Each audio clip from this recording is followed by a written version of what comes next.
Senior citizen forum Subhanpura દ્વારા એક દિવસીય પિકનિકનું આયોજન કરવામાં આવ્યું હતું.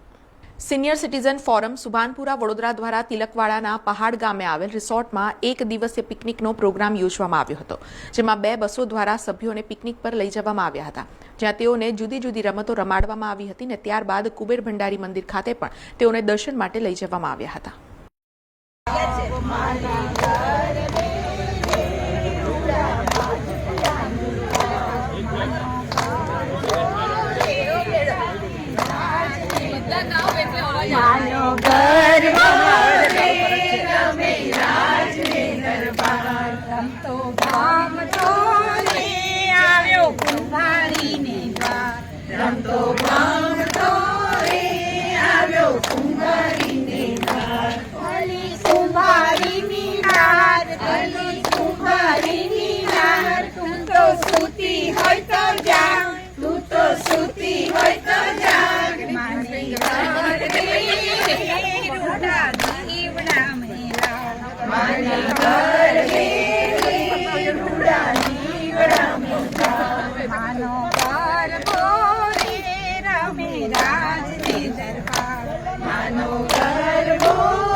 સમાચારોના સતત અપડેટ માટે TNN ન્યૂઝને YouTube પર સબસ્ક્રાઇબ કરી બેલ આઇકોન પ્રેસ કરો અને અમારી સાથે જોડાયેલા રહો Facebook, Instagram અને Twitter ઉપર.